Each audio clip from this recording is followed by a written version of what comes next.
Somebody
church. I do have one announcement now. Where's Calvin? There he is. I think it's the 9th, right? Benefit singing at Jefferson Park Church on March the 9th. 6 o'clock? 6 o'clock. I'm trying to throw this mic out. I'm gonna preach loud. But benefit singing for Harold Dawkins at Jefferson Park, March the 9th. Try to mark it on your calendar. Several groups are going to be there. If anybody wants to go help support that cause, I'm sure any offerings, any benefit will help. They'll appreciate it. Looking around, make sure I don't miss anyone. Good to see everybody here. Good to see all y'all here today. 1 Kings chapter 20. 1 Kings chapter 20. All right.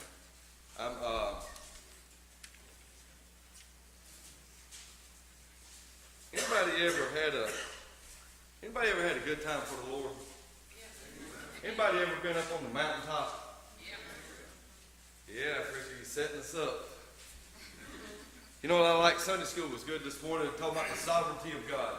You know, we believe in the sovereignty of God in creation. We believe in the sovereignty of God in allowing me to be born in America, under one nation, under God, things like that. The sovereignty of God, that when it's good, we like that part of it. When the bad things happen, we can't understand, why are you going to let this happen? He's still sovereign. God's sovereign in the good times and the bad times. And there's something in the bad time to teach us something for another good time. I ain't going to say that one again. I can't. But here in 1 Kings chapter 20, Ben-Hadad, the old drunk, come up against Israel and to fight against them. I like when you read it in there in verse 12, 1 Kings chapter 20. It came to pass when Ben-Hadad heard this message, he was drinking. Look in verse 16 if y'all don't believe me. And then, they went out at noon, but Ben-Hadad was drinking himself drunk in the pavilions. That's free. That don't cost you anything. I'm going to show you what happens here. The children of Israel went up against the Syrians in the mountain places. They were in the pavilions. Things were good. And Syrians would come and try to cause and wreak havoc against the children of Israel.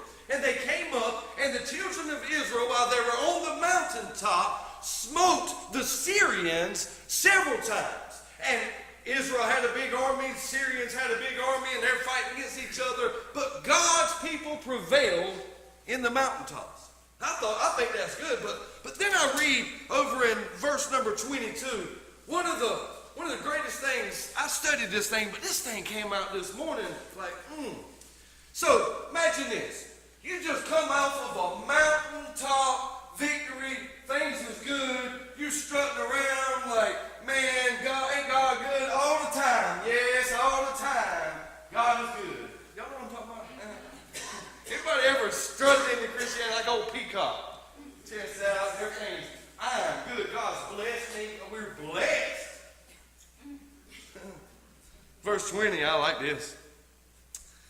And the prophet came to the king of Israel and said unto him, now you just got done whipping the Syrians. You're in this mountain, everything's good. And he said this right here, go strengthen thyself and mark and see what thou doest. He said you got to go strengthen yourself somewhere else besides this mountain, because a mountaintop you ain't going to get all the strength you need. Amen. That good? And he said mark and see what you do. He says you need to watch and pay attention how you're going to live your life while you're trying to strengthen yourself. That good? It's good to me. It says, for at the return of the year, the king of Syria will come against thee. So the prophet, the preacher, is coming out and he's saying, these mountaintop experiences are beautiful in your life and these things are good, but there's a time in your life that you need to strengthen yourself and you need to get a hold of God and you need to watch how you live and watch what you're doing and watch what you're saying, because the enemy is going to come back. Verse 23. How did I get all these chords up here? Verse 23. I'm trying to set the preacher up. You look like Zion Williams. I'm going to come out my shoe in a minute. Verse 23. And the servants of the king of Syria said unto him, watch this, their gods are the gods of the hills. Therefore they were stronger than we, but let us fight against them in the plain. And surely we will be stronger than they. They go up and look and see Israel has beat them and defeated them and whipped them and married them up. And they said, it's only because their God is the God of those mountains. He says, if we can get them down in the valley, down in the plain, we'll whip them. Ain't nothing to them. Sounds like Christianity, right? That's Christianity 101. The enemy thinks if he can get you down in the valley, he can whip you down there. Boy, this is easy preaching today. Y'all got to let me do it though. Verse 24, and do this thing. It says, take the king away, every man out of his place, and put captains in their rooms, and number thee an army like the army that thou hast lost. He said, everybody you've lost, replace it, horse for horse and chariot for chariot, and we will fight against them in the plain. And surely these devils says we're going to be stronger than they. Kind of like some enemies you know. Ooh. Last part of it said, and he hearkened unto their voice and did so. And it came to pass at the return of the year that Ben-Hadad numbered the Syrians and went up to Aphek to fight against Israel. And the children of Israel were numbered and were all present and went against the children of Israel, and went against them. And the children of Israel pitched before them like two little flocks of kids. But the Syrians filled the country. Now imagine, just get vivid like I do. The Syrians stand up there on that mountain and look down in that valley, and it's just a couple little clusters of God's people down there, like two little flocks of kids, right? And the Bible says the Syrian, or the enemy, so to speak, fills the whole country. Now, in man's eyes, they're going to look up at all the Syrians and shake their boots and say, we can't beat all of them. Am I right? Woe is me, I'm down in this valley. Right. To be sure, we can't fight them. Look. And so, verse 28. And here come the preacher. There come a man of God and spake unto the king of Israel and said, thus saith the Lord, because the Syrians have said, the Lord is God of the hills, but not God of the valleys. Therefore will I deliver all this great multitude into thine hand, and ye shall know that I am the Lord. He said, because you enemy, you said that God is only the God of the mountains, I'll show you. Right.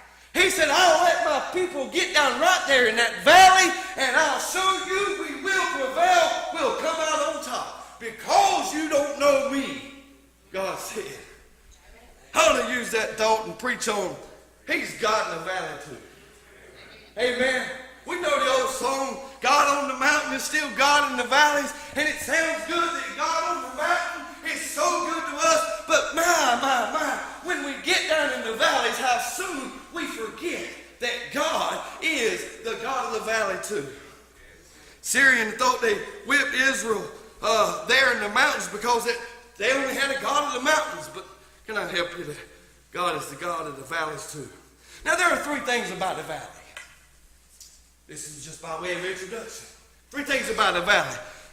You're either going into it, you're in it, or you're coming out of it. Boy, that's just simple right there, ain't it? Somewhere or another, the Christian life, I just feel like it's almost 90% of the times we're down in the valley.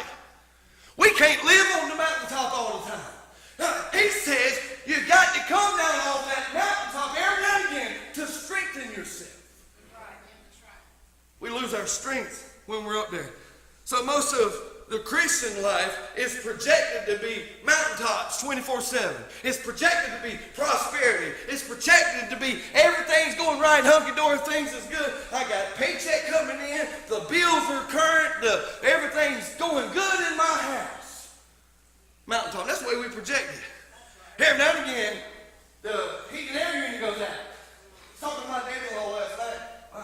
They got that big house over there in the country, and the roof, I think the man quoted $17,000 for a roof on the house.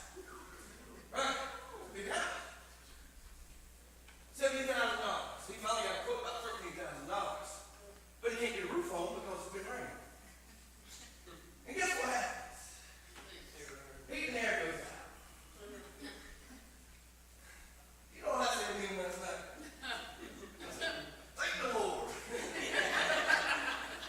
He said, I said, God said that everything will get thanks for this is the will of God in Christ Jesus concerning you. I told him that last night. He thought I was crazy and then fell off. You know what I was trying to tell him? I've been down in the valley too, and it ain't fun, but I know what God can do down in that valley and show me some things. I don't learn everything when the roof's good. I don't learn everything when the heat and air's fine. I start learning how to depend on God when I'm down in the valley. Amen. God, the valley, He'll deliver you. He'll comfort you in your valley. He'll provide for you in the valley. He'll protect you in the valley. Our God is a God of the valley. So here in the scriptures, they said our armies are small. Like 2 little flocks of kids, 2 flocks of sheep or goats.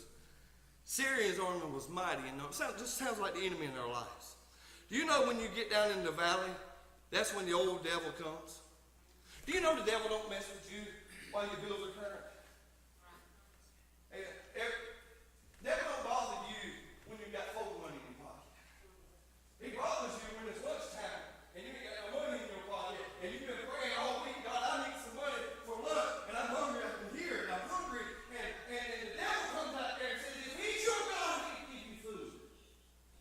The devil don't bother you when you're on the mountain. He's God in the valley. Let me show you. God on the mountain, number 1, is God in the valley of despair. Despair is hopelessness or a hopeless state. Anybody ever felt hopeless? I was pondering through this thing, and I thought about the old rope. You ever got to the end of your rope? And some people would say, with wisdom, say, when you get to the end of the rope, you should tie in a knot in the end of the rope to be able to just hang on there until you'll come out of it. Right? I've been so far to the end of my rope that I didn't have enough rope to tie a knot with. See, God is the God of despair.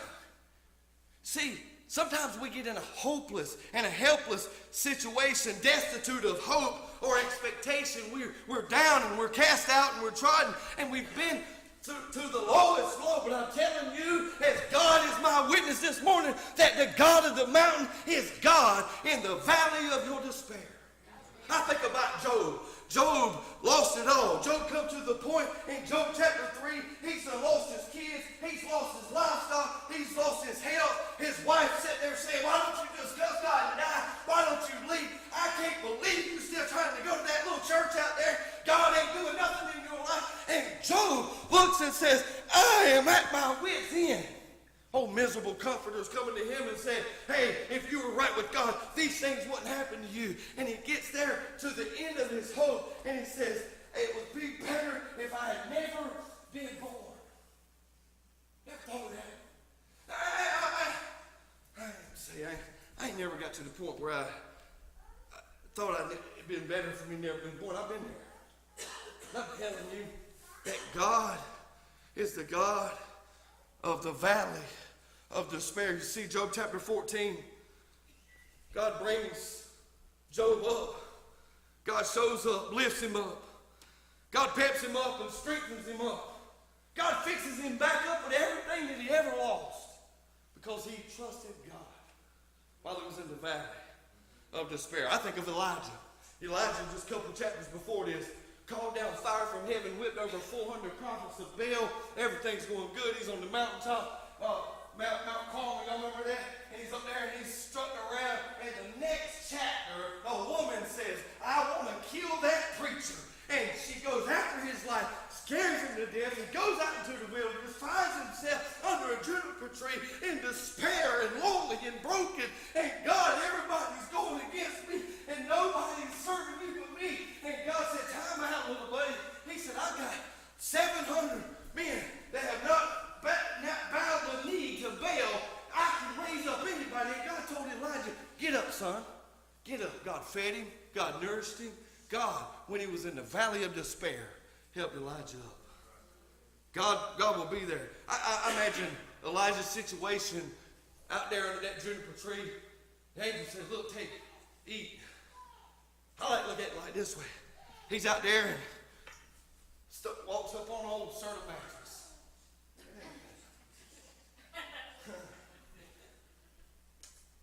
Hungry. I'm hungry, and the ravens came out to feed me. I like thinking the ravens going out there to Jezebel's window. She got bacon, egg, and cheese out there with toast, and the raven comes back and says, I got you a sandwich from the enemy's house, by the way. Flies back lunchtime, flies back supper time. I think that God will use the enemy to bless you in times of hard times of despair. Not only is God the God of the mountain of despair, God's the God is the God of the valley of deception. You know the Bible talks a lot about be not deceived. Be not deceived. I like how he says it in Corinthians, be not deceived. Evil communication corrupts good manners. Did y'all know that evil communication is going to corrupt your good manners? The preacher didn't say it, the Bible did. I'm just saying, you know the devil will do everything in his power to deceive you? Do you know that he'll send a group of men on the job site and start railing your God and running your God down and running the church down and running the man of God down, and the evil communication will corrupt your good manners. Be not deceived. Also, God does not mock whatever a man sows, that's what he's going to reap. Oh, I thought this happened to me. What you've been planting. You see, the devil tries to deceive us and says, your God ain't fair because you're going through this. Tell me, if I sowed this and I reap this, you better believe I ain't asking you to pray for it because that's my own stupidity. Okay? It says, be not deceived, God's not mocked. Whatsoever man soweth, that shall also reap. It also says, James said, be you doers of the word and not hearers only. He said, deceiving your own selves.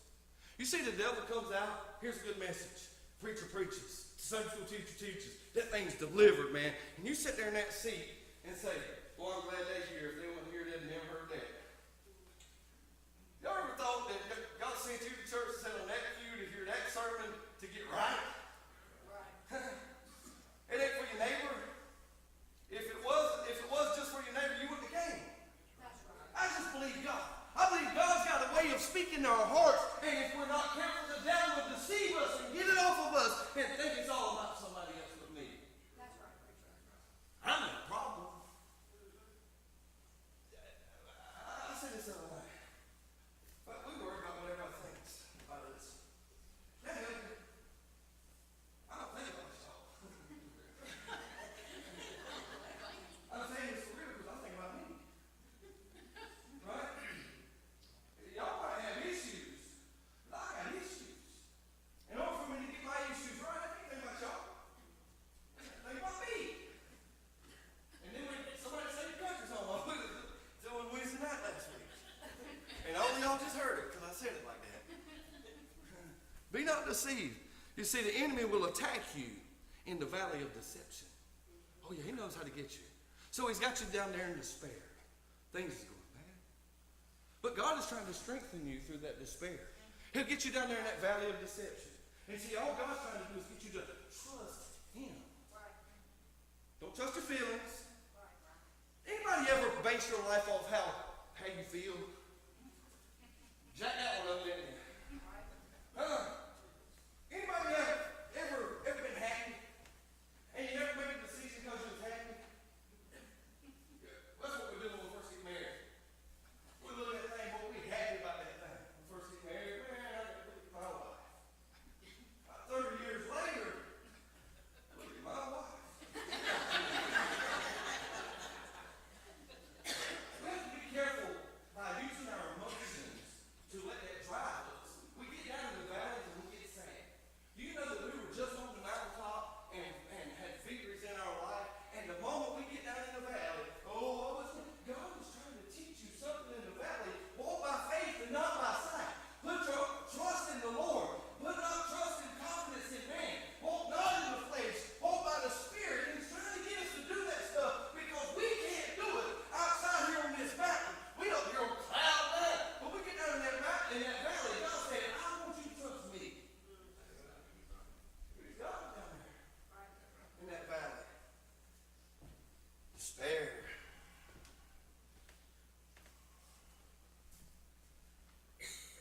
I'll leave hee-haw out of it. God in the valley of deception. He's God in the valley of discouragement. Do you know when you get discouraged, nothing seems to look right? Nothing seems to sound right? Nothing seems to act right? Let's put this thing at the job site. Man, I was boss man for years, man. And I got discouraged. And ain't nobody working right. Ain't none of them worth killing. And run them all off. And we get that attitude that because we was discouraged, that everything's falling apart in our life. And when I got made me right, when I started examining me and said, hey, dude, you're the problem. Why don't you get right? Everything looks sweeter. I was glad to have all this help. Appreciate y'all. Keep on coming to work. Hey, I love y'all. You know what happens if we get right in our discouragement? Things around us seem like it works better. The Bible says this: when a man's way, that's a man and what he does. When a man's way pleases the Lord, He makes even his enemies to be at peace with him. You know, when you do right, like you're supposed to do right for the Lord, God will make these other things fall in place around you. Oh yeah, it will. But we got to go through these little trials and tests. We got to go through these valleys because we can't learn this stuff on mountains. Well, we have to be strengthened to the core like we need to be, like the valley of us. He's the God of the valley of despair. He's the God of the valley of deception. He's the God of the valley of discouragement. The devil will get you in the spirit. Oh, woe is me. Eeyore. I thought about this the other night. You know what? We got a bunch of Eeyore church members. Y'all remember Eeyore?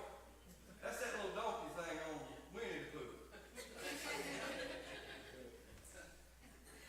Let's go to the house of God. Everybody stand and sing, Jesus loves me, this I know. Jesus loves me. Ooh, woe is me. You know everything, if we're not careful, everything will be about you.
discouraged them down there.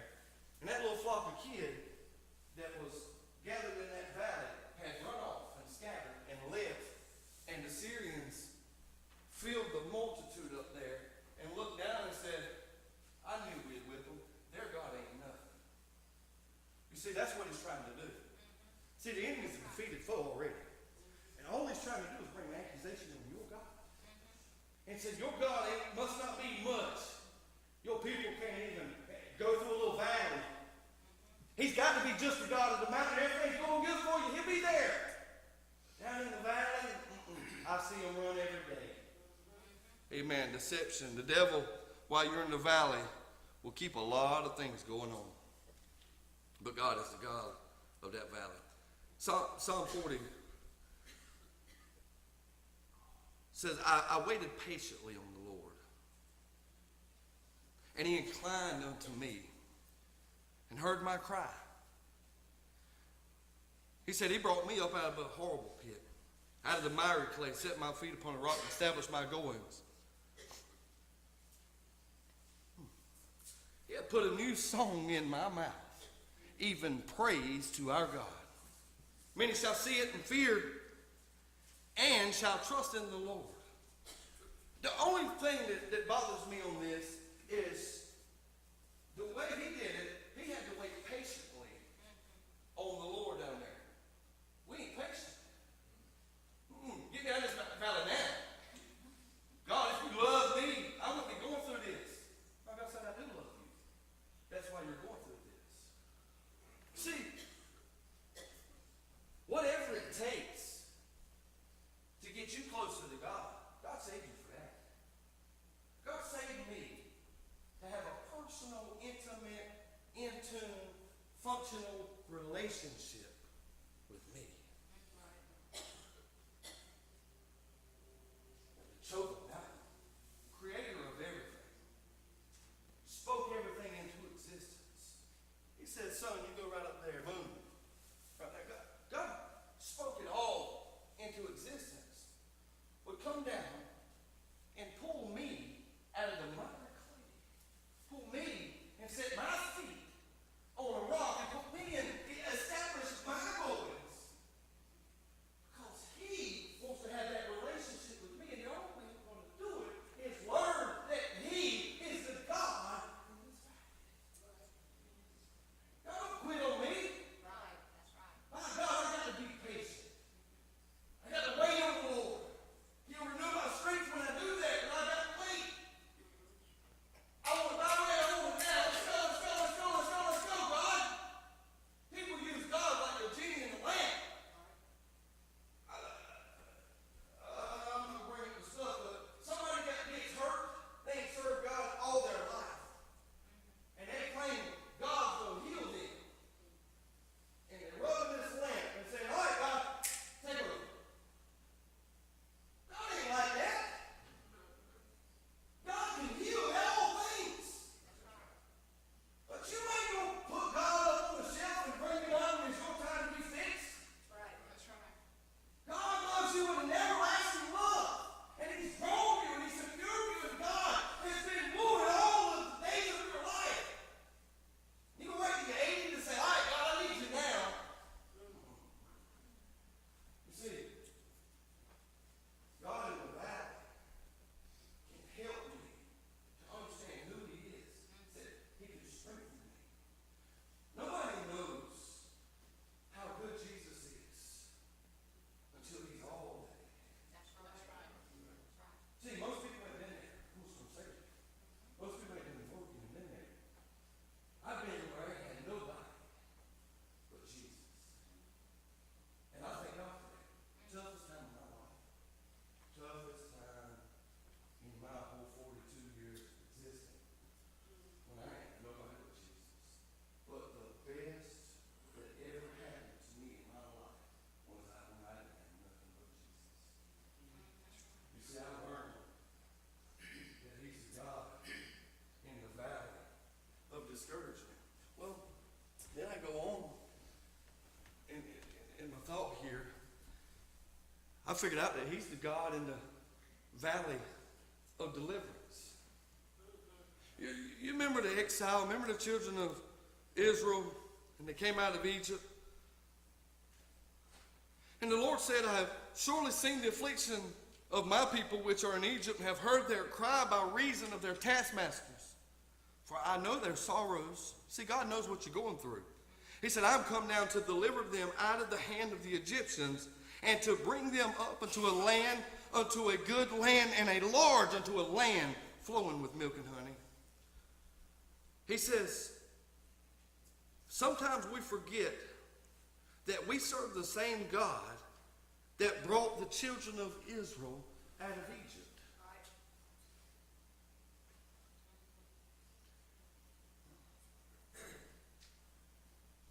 You ever thought of that? We serve the same God that delivered thousands of God's people out of the bondage of Pharaoh in Egypt and brought them to a land that he promised their father Abraham. God said, I can do this. We forget that God that delivered Daniel from the mouth of the lions and the 3 Hebrew boys from that fiery furnace, that he's the same God that's in that valley to deliver you out of what you're going through. We too serve that same God. But then, he's God in the valley of despair, deception, discouragement, deliverance. But you know he's also God in the valley of death.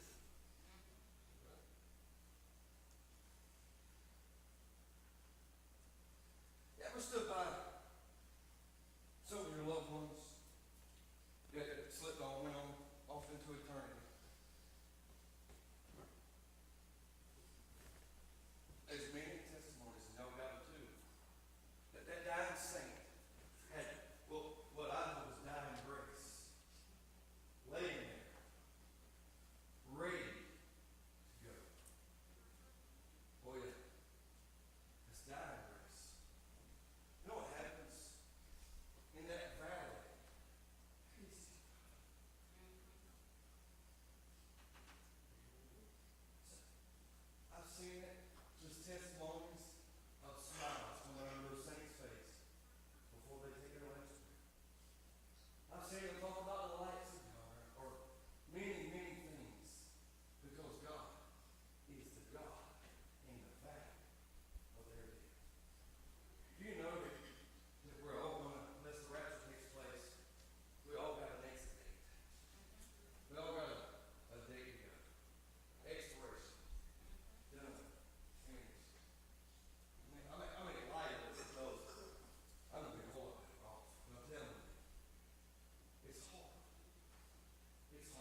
joy down in my heart.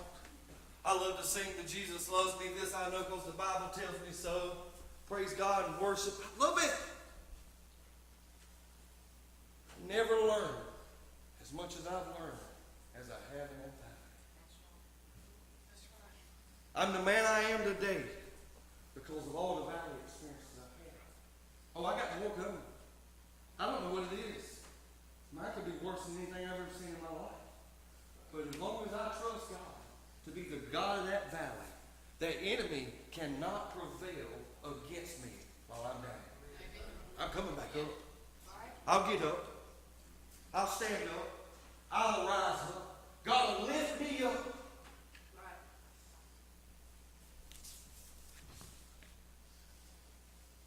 When we're going to live, we are going to live in the valley a lot. Trials help us. Afflictions, they help us. And we cannot be what we need to be if we're always on the mountain. So remember, the devil cannot defeat you in that valley because you're God.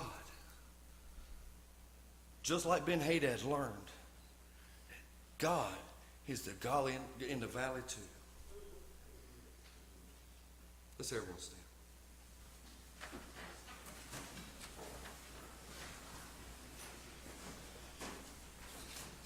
Are you in despair? Are you in the valley of deception? Are you in the valley of discouragement? Are you in the valley of deliverance? Or are you in the valley or facing death or the death of a loved one? Can I say, you need help. You need to know that God is still there, as they say. Page 414.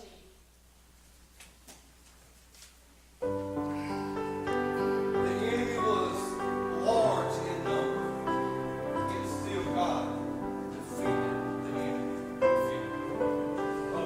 God's way to all those.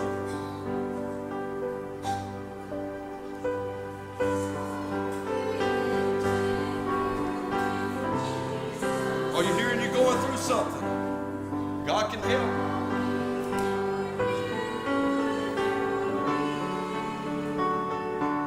You know, if you're here and you're in a valley, only God can help you there. If you're not in it, it's coming. Sometimes we can't seem to get out of it, but I'm here to say that with God's help, we can do all things through Christ that strengthens us. I got a question. Are you here and you're not saved? Here and you know that you don't have a personal relationship with the Lord Jesus Christ. The Word of God's been preached. The Spirit of God's been dealing. If you're not saved, you need to be saved. Won't you come see me? I'll take the Word of God and show you today how you too can be born again. One more verse. One more.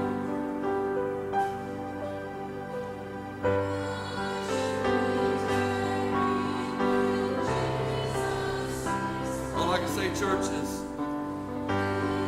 if it wasn't for God, I'd have quit a long time ago.